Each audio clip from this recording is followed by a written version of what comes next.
पास में पहुंचे।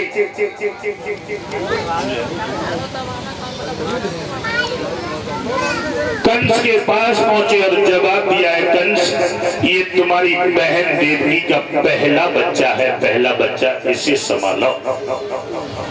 कंस कहने लगा, धन्य है दुनिया के बहनोई, हमारे जैसे बहनोई हो, हमारे जैसे बहनोई।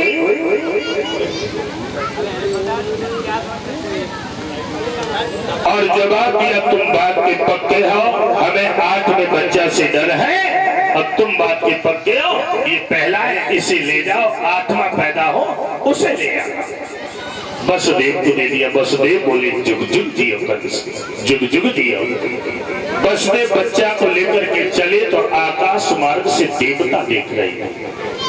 देवताओं ने सोचा कि कंस को अगर ऐसे ही दया आत रही तो भगवान को आने में बहुत देरी हो जाएगी।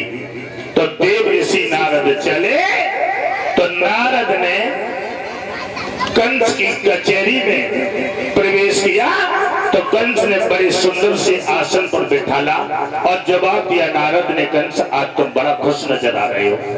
जो कोई खुशी की बात है ये है? थोड़ी देर पहले आ जाते तो खुशी पूरी देख लेते। क्या मतलब? हमारी बहन देवकी का पहला बच्चा, और आकाशवाणी में तुमने सुना होगा कि हमें 8वें से डर है, और वो तो पहला था। नारद बोले, तूने क्या करो, जगह हम तो छोड़ दो, हमें तो 8वें से डर है, बहनों ही बात के पक्के। तो देव ऋषि नारद ने जवाब दिया, सच का है कंस, जब चतुर चूकता है तो 3.5 ठोकरें खाता है। क्या मतलब? तो देव ऋषि नारद ने ऊपर को हाथ दिया तो हाथ में एक फूल आ गया था, फूल, और जवाब दिया, कंस देख रहा है इस फूल की 8 पंक्तियां हैं, 8। पहले यहां से गिनो, 1 2 3 4 5 6 7 8, ये ना भाई। अब गिनते गिनो, 1 2 3 4 5 6 7 8। अब ये ना भाई, अब गिनते गिनो, 1 2 3 4 5 6 7 8।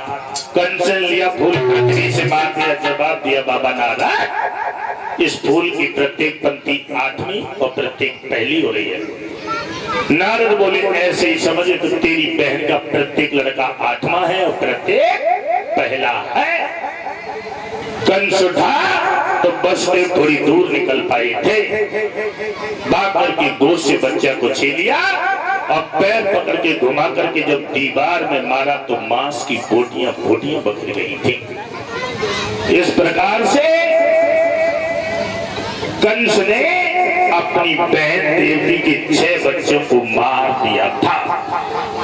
7वें गर्भ में जब बलराम जी की बारी आई तो योग माया से कहा कि इस गर्भ को खींच करके रोहिणी के गर्भ में डलवा दिया जाए।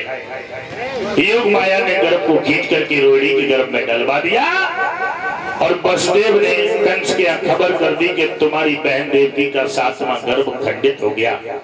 नारद को चैन नहीं पड़ा, कंस से कहा, कंस तेरे साथ में धोखा हो रहा है, पूरे महीनों का बच्चा पैदा होता, चाहे मरा चाहे जिंदा, लेकिन गया तो गया कहां, धोखा हो रहा है, अब तू नहीं बचेगा। अब युक्ति है कि बहन बहनोई को पकड़वा करके हथगड़ी बेड़ियां डलवा करके जेल में डलवा दे, 8वां बच्चा पैदा हो तो बल के बकरे की तरह कटवा देना। कंस ने बहन बहनोई को पकड़वा करके हथगड़ी बेड़ियां डलवा करके जेल में डलवा दिया और धीरे धीरे समय गुजरा तो 8वें गर्भ की बारी जब आई तो कंस की तैयारियां होने लगी थी, पहरेदार बुलाई गई थी, दूतियां बुलाई गई थी कि 8वें गर्भ की बारी है और कंस के यहाँ तैयारी है।